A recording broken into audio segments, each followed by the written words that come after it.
Саламатсыздар урматтуу радио угуучулар. Биринчи радио түз эфирдеги берүүлөрүн улантат. Эфирде Радио Клиника 118 программасы, студияда Гүлбүбү Үсөнова.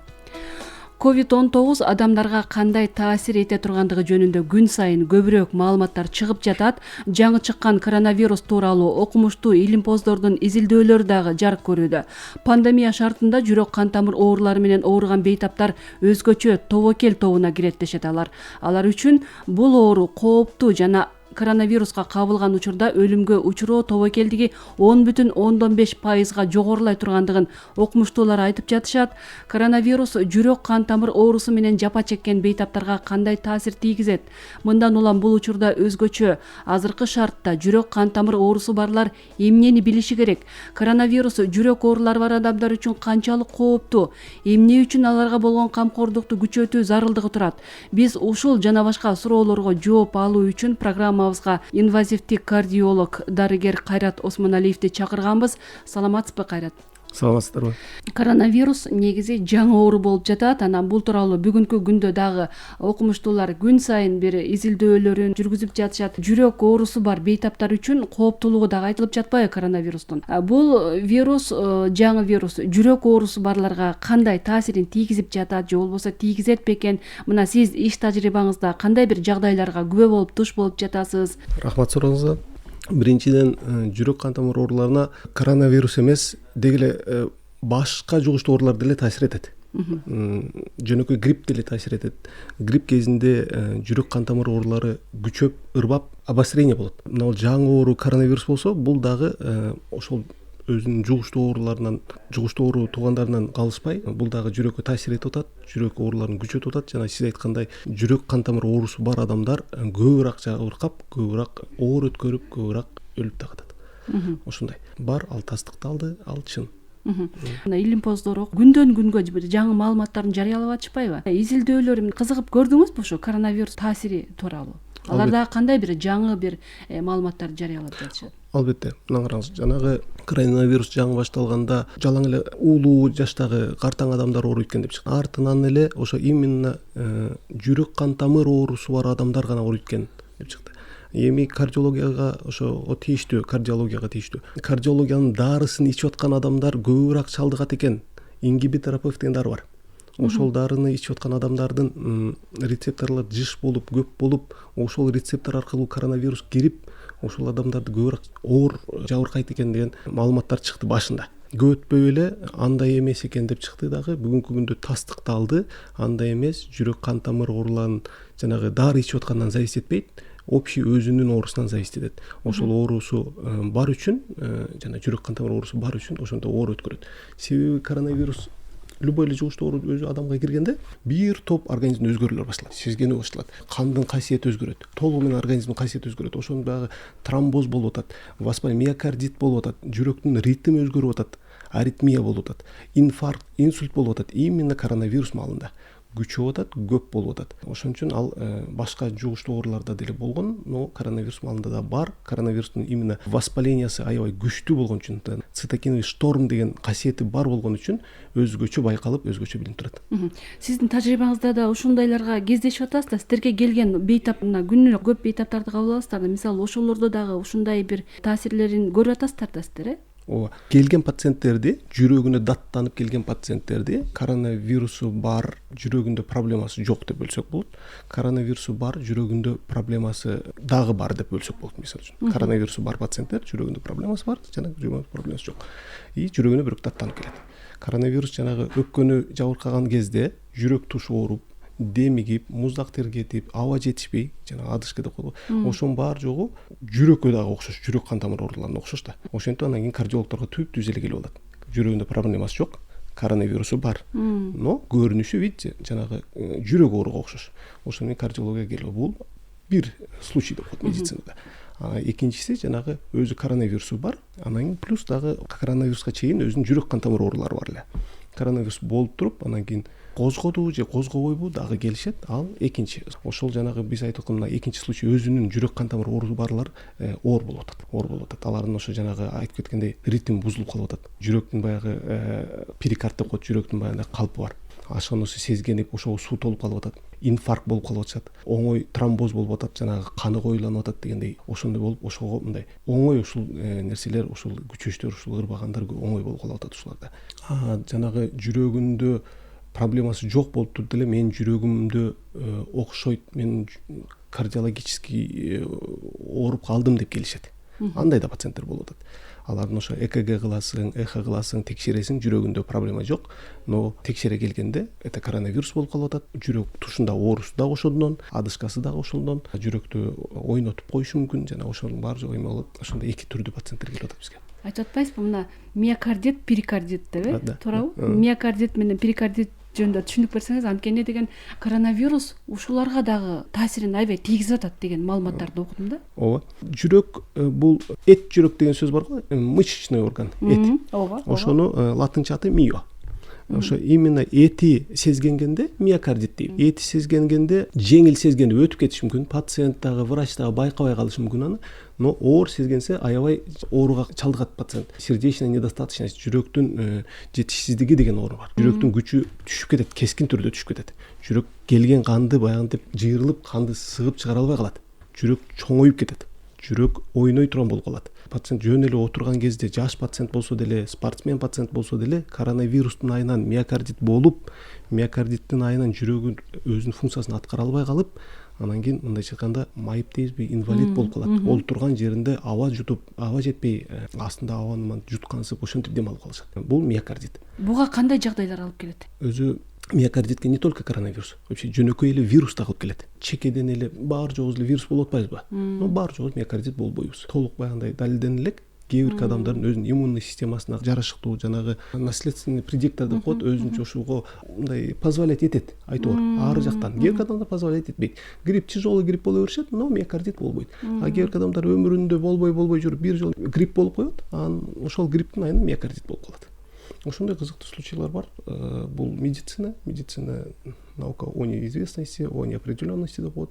Ошондой көп мындай түшүнүксүз жерлер дагы бар. Айтор вирус, воспаление каттуу болгондо жүрөккө таасир этет. Таасир эткен кезде миокардит деген оор келет. Ошон үчүн коронавирус дагы күчтүү вирус болгон үчүн, каттуу воспаление мындай чакырган үчүн, мындай сезгенүүнү чакыра алган касиети бар үчүн жанагы миокардитти кылышы мүмкүн. Перикардит деген ошол миокардитке окшош эле жүрөктүн эти эмес, жүрөктүн сыртындагы жүрөктүн калпы бар. Жүрөктү защита кылат, жүрөктүн жыйрылышына жардам берет. Көбүнчө защитный функциясы бар, ошонун ичинде смазкасы бар, өзүнүн баягындай слойлору бар. Ошонун сезгенип, ошол жүрөктүн именно ошол эмеси, органы, калпы, жүрөктүн мешочиги. Ошол жерге суу толуп, жүрөктү көп толгон кезде жүрөктү кысып, жанагы суу давлениясын түшүрүп, оор бир акыбалга түшүрүп коюшу мүмкүн. Именно перикардит менен оор акыбалда келбеди, но 1 сантиметр, 2 сантиметрге чейин суу толуп жүрөгүн тамырына. Бул эми адистер көбүрөөк түшүнөт, бул довольно көп. 1-2 сантиметр жүрөктүн калпында ашыкча суу бар деген сөз, бул көңүл буруш керек деген сөз. Ошондой болуп келди. Жанагы коронавирусту эле основной баягы оорусун лечение кылып атканда деле жанагы сезгенүү дагы кошо кетип, суусу дагы кошо азайып, сагайып айыгып кетип атышат. Кандай белгилерден улам байкаса болот? Коронавирус температура болуп башталат, жөтөл деп баягы обязательно эмелер болуп атпайбы? Жөтөлөсүң, чүчкүрөсүң, кадимки вируска окшоп эле башталат деп, жыт сезбей каласың, дам сезбей каласың деп, ошентип башталат. Ошентип башталганда эле эң жакшысы жанагы божомолдоп айтканда коронавирус оңой түрү, вообще такыр эле баягы оңой түрү, бессимптомный деп коюшат, анан жеңил түрү, ортосу, анан кийин оор түрү болуп атпайбы? Ошо оор түрүндө гана башка органдарга берип атат. Ошо бөйрөккө орто түрүндө, жеңил түрүндө өтүп кетет. Да, беришпейт, да. Ал түрүндө көбүнчө бербейт. Бул статистика. Көбүнчө жеңил түрүндө, баягы эме бессимптомдуу түрүндө эч нерсе болбойт. А вот орто, средне тяжелая форма болезни болгондо анда именно ошо жүрөккө берип, мээге берип, башка жака берип, ошентип осложнение берип атат. Анын эң алгачкы признактары да уже жанагы окшош болуп калып атпайбы, наслоение деп коет, адышка. Жүрөк ооруганда адышка башталат. Адышка бирок коронавирустун өзүндө да болуп атат. Жүрөк ошо эми ритмге карайбыз. Ал, допустим, медицинада баягындай эмелер бар да, уже жүрөктү поражение кылып ритм бузулдубу или жөн эле, допустим, ошол оорунун айынан, допустим, тахикардия болуп атабы. Температурасы көтөрүлгөндө деле ритм бузулуп атат, тахикардия болуп атат, ватсого. Ошондой нерселерде мындай көбүнчө эми адис айтат, на месте айтат, анычы келгенде карап туруп, да, конечно. Анан пациент өзү самое главное жанагы өзүн билемдик кылбай, үйдө өзү лечение кылбай, ошентип туруп мындай бара калыш керек. Анан кийин сен жеңил түрүң экен, сен мындай орто түрүң экен, үйүндө кыла бер деген жоопту алып, наблюдение деп коет, байкоого жөнөтөт. Ошого жараша, Да. Азыр бизге байланышка угарманыбыз чыгып калыптыр, суроосун кабыл алалык. Саламатсызбы? Алло, саламатсыңарбы? Сурооңузду берсеңиз болот. Берсем, мен бұл врач келиптир дагы күндө алып келип атасыңар буларды. Мен мындай суроо бергим келет да, мына мен эми балам эле деп сүйлөй берейин. Мен тиги 80ден өтүп калган кишимин. Анан менде миокардити да бар, давление көтөрүлүп атат, бронхити да бар, астмасы да бар. Анан силер келип алып эле мына ооруну чогулуп, мына врачтар бир жерге чогулуп туруп бир чечим кылып деп айтпайсыңар. Мына журналисттер алып келип атат, разный айтат, разный дарылангыла. Ал эми ал белгилүү деп алам, пневмонияны кошуп алдыңар. Ал туура эмес, совет убагында деле, мында деле болгондо пневмония суу толуп кетип, өпкөгө аны алып, анан дарылап жүрбөдүңөр беле, закрытый туберкулез же мындай деп, туурабы? Анан эми ошону кошуп алып эле башты айлантпай эле аны жөн койгула, ал родной болезнь болчу бизде. Ал эми анда санда болчу, больницада деле толтура болуп жүргөн. Анан буну өкөнү кошуп алып башты айлантып, анан минткеле мына мен кыздарым да ооруду, катуу жыгылды, өпкөсү деле соо болчу, баары соо болчу. Эми азыр Кудай жалгап чыгып калды, анан жакшы эле. Анан эми адышка мына жаңы оору да бул, жаңы зараз мына береки. Ушуну барыңар келесиңер деле байкушалда журналисттерди куратып эле ар кайсысын айтып, биздин да башты айлантып атасыңар. Ошо ученыйдын баары чогулуп туруп, барыңар бир сүйлөсөңөр болот эле. Менин суроом ушул. Толук айтпа, сен да билесиң өз билгениңди, берки бала да билет. Баары келип эле өз билген бир кемпир да кыйкырып атат, профессор мындай кыл, тигиндей кыл деп, кайсыны угабыз биз? Мен корккон жерим жок, мен өзүм эле дарылап, эптеп, септеп иче берем бирдемелерди. Менде толтура. Анан силердики туура болбой атат ушул айтканыңардын баары. Бирок баары ученый туура эле, анан бир сүйлөгүлө да врачтар болгондон кийин. Баягында эндоваскулярный хирург, инвазивный кардиолог деп коет, ошондоймун. Анан сиз айткандай жаңы оору, ан деги эле буга чейин деле бул далил менен айтканда, мындай далилдин да түрлөрү бар. Мнение эксперта деп коет. Бир киши өзүнүн опытына таянып, ушундай болот деп коет. Эски ооруларды көрүп, өзүнүн ишине мындай. Анык турушун ката болушу мүмкүн. Анан кийин кичинекей бир илимий иш болот. 30-40 адамды жыйнап алып, ушуну текшердим. Анын деле өзүнүн аны менен так айтса болбойт. Чоң анан кийин илимий иштер болот. Иш аракет чоң 30 миң, 40 миң деген адамдарды чогултуп алып, 2 жыл, 1 жыл карап, анан кийин так айтат. Мындай экен, мына дары зыян экен, бул дары пайдалуу экен. Ошондо деле так мындай орусча исчерпывающий ответтарды ала албайбыз. Көп да суроолор. 36 тамгадан канча миң сөз жаралгандай, бул жерде факторлор көп да. Жашы бар, түрү бар, ал башка оорусу бар, бирөөндө бир оору бар, бирөөсүндө бир оору жок. Канча күн ооруду, канча күн айыкты. Ошентип көп нерсе бар да мындай. Но в целом баягындай направленияны, багытты ала алабыз. Буйруса баягындай башында айтып кетпедикпи, жана кээбиркилер бизде Кыргызстанда деле эмес, деги эле дүйнөдө эле адашпадыбы. Бул зыян деди. Анан кайра эле пайдалуу деп келди. Анализдер боюнча, анализдер ПЦР заведомо не только коронавируста, деги эле башка ооруда деле 50%ке чейин көрсөтпөйт ПЦР. Ал деген уже адашып атпайбы, жарымы. Бул пневмония деген жана неге ПЦР айтып атам? Пневмония деген ПЦР жакшы чыгып, но ооруп атат да. Баягы эне айткандай көп окумуштуулар чогулуп алып анан эмне кылайлы? ПЦР өзү жарымын көрсөтпөйт. Эпидемия жүрүп атат. Эпидемиянын мыйзамы боюнча эпидемия кезинде башка эпидемия жүрбөйт. Бул башка инфекциябы дегенде ой келген да. Баягы пневмониячы жок, андай болбойт деген көп мындай эмелерди эске алып туруп, бул все-таки коронавирус. Буну коронавируска кошпосок болбойт деп туруп анан коронавируска кошту.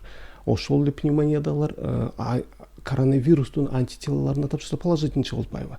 Ошон үчүн не только бизде гана эмес, бул мындай суроолор башка мамлекеттерде да жаралды, эне туура суроолор берди. Кайрат Жалалидинович, жүрөк оорулары жок адамда деле коронавирус пайда кылып коюшу мүмкүнбү?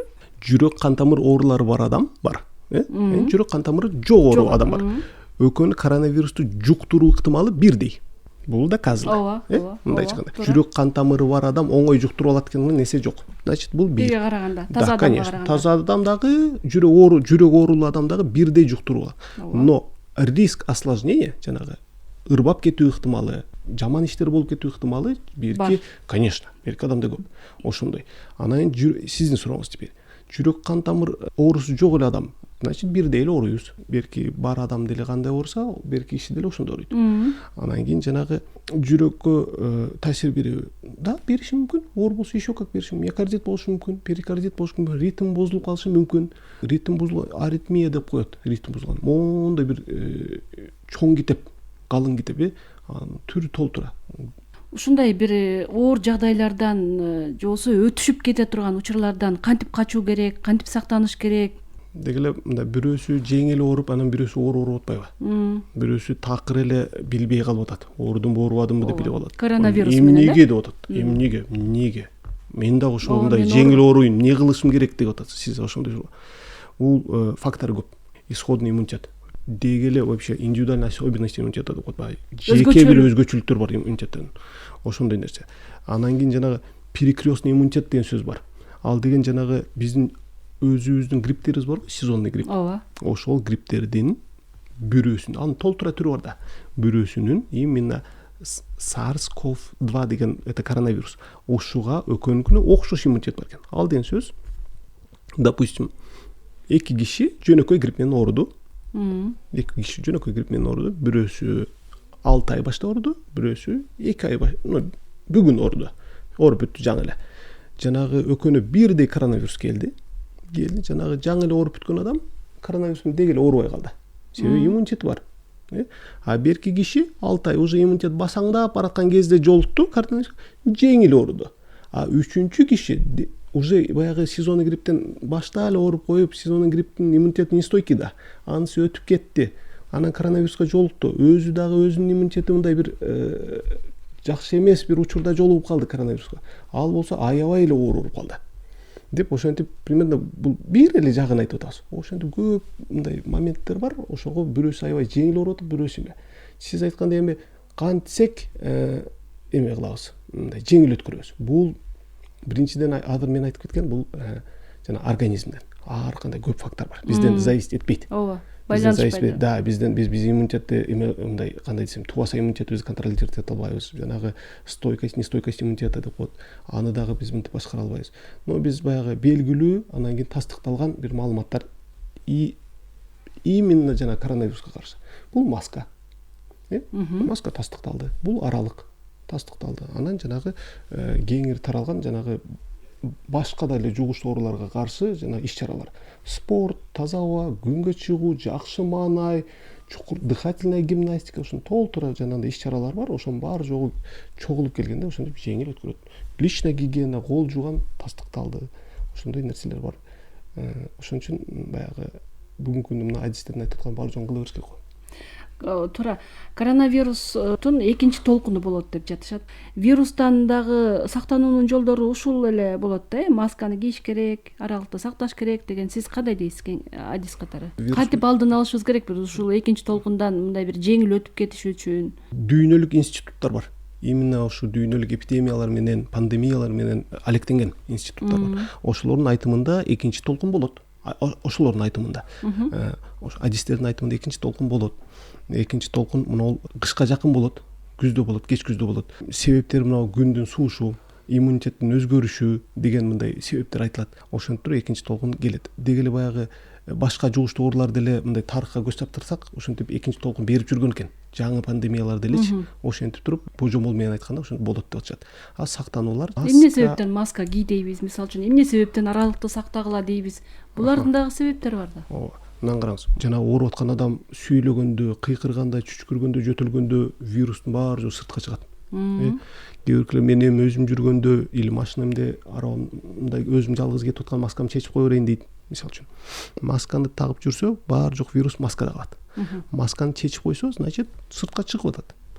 Бүгүнкү күндө вирустун сырттагы жүрүм туруму тастыктала элек билбейбиз.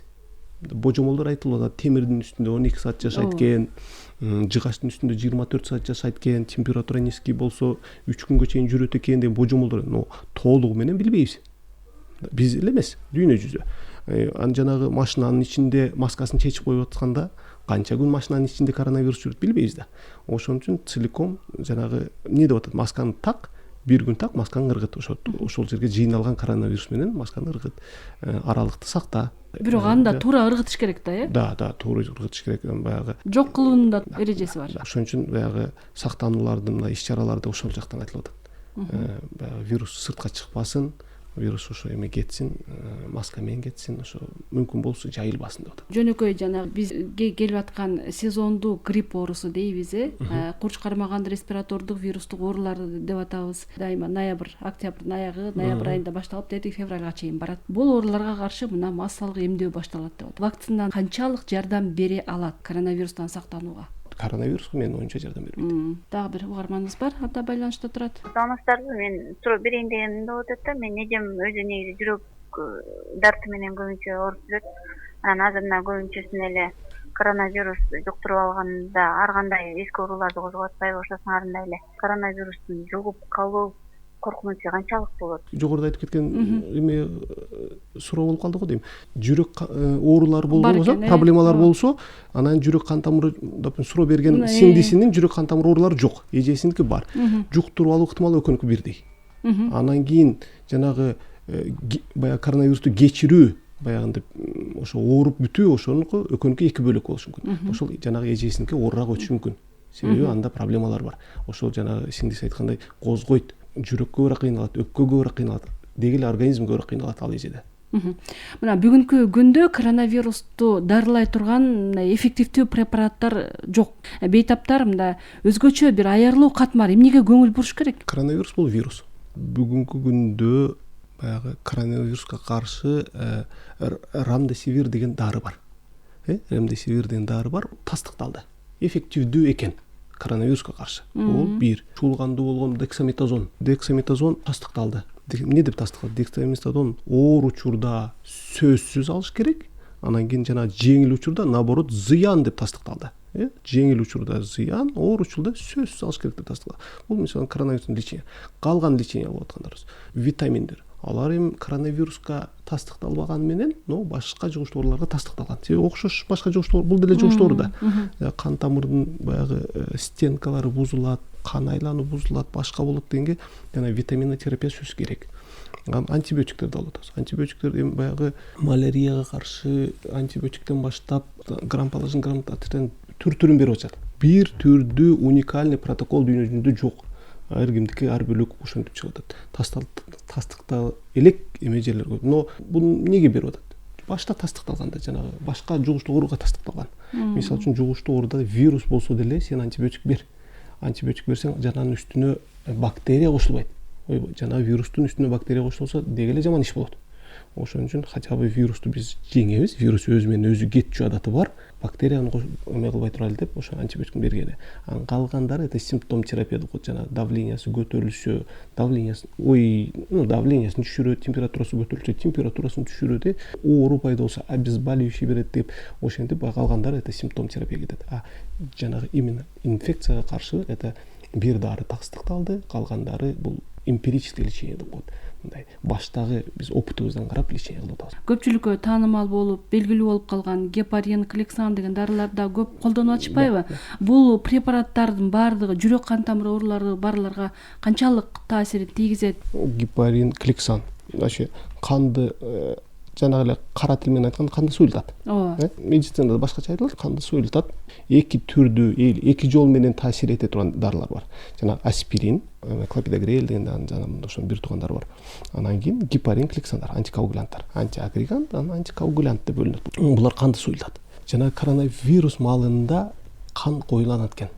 Коагулопатия деп коет. Кандын жанагы тромб болуп калышы, кандын агымы деги эле ошо кандын касиеттери бузулуп, коронавирустун айынан баягы интоксикациянын, воспалениянын сезгөнүнүн айынан кандын касиеттери бузулуп, ошону баягы тромбоз болуп калып атат. ДВС синдром болуп калат. Ошол бүт кандын касиеттери бузулуп атат. Кан уюп калып атат, кыргызча айтканда. Ошол кан уюп калбаш үчүн гепарин же болбосо кликсан, же экөөнүн бирөөсү и кошумча аспирин берип атышат бүгүнкү күндө. Андай, допустим, бунун эки эмеси бар. Либо уже кан уюгандан кийин бериш керек. Это сөзсүз, уюду, эритишибиз керек да. Или дальше уюбасын дешибиз керек да. Мындай көбөйбөшүн. Же болбосо профилактика жүзүндө берип атышат.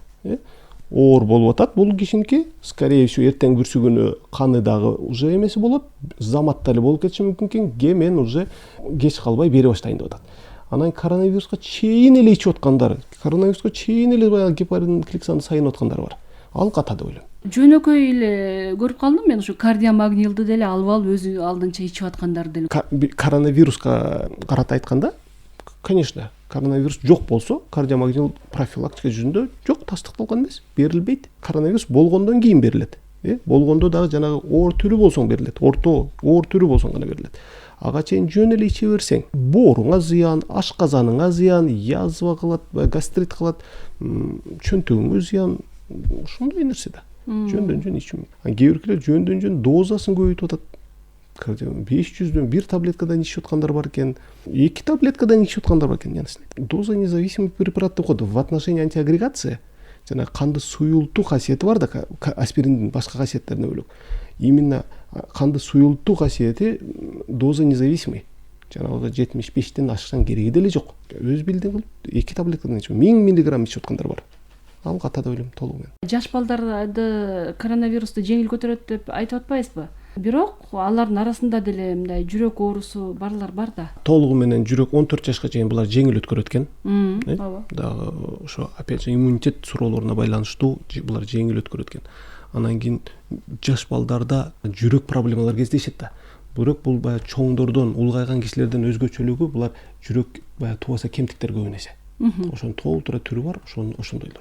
Анын жанагы жүрөк функциясы бузулган, кан айлануусу бузулган, кан айлануусу бузулбаган деп бөлө келсек, ошо бузулбагандар оңой эле өткөрөт. Алардын да өзгөчө бир нерсе кылыштын кереги жок. Но кан айлануунун бузулуп, баягы өпкөсүнүн давлениясы бийик, сердечный недостаточность, жанагы эле жүрөктү жакшы айландыра албаган жүрөктөрү бар жаш балдар болсо, менин балам коронавирусту жеңил эле өткөрүп коет дебей, өзүм кардиолог менен тыгыз байланышта болуп, бүгүн коронавирус болуп калдык, тилекке каршы эмне кылайлы деп ушинтип байланып туруш керек го дейм сөз.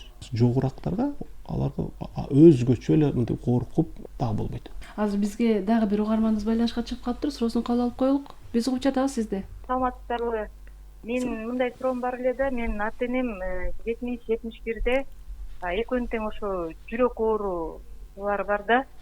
Дарыларын ичип, бүт эрежелерди сактап, тамакты да тандап ичип, ошо режимди сактап атышат да. Анан бирок ошо ооруп калбаш үчүн дагы алдын алып, кандай чараларды көрсө болот? Может, дагы бир дарыларды ичиш керекпи? Эмне кылыш керек? Ушундай суроо берейин дедим эле. Рахмат сурооңузга. Биринчиден ошо ичип аткан дарылардын отмена кылбаш керек. Бул сөз. Өз алдынча дарылардын өзгөртпөш керек, кошумча кошпош керек.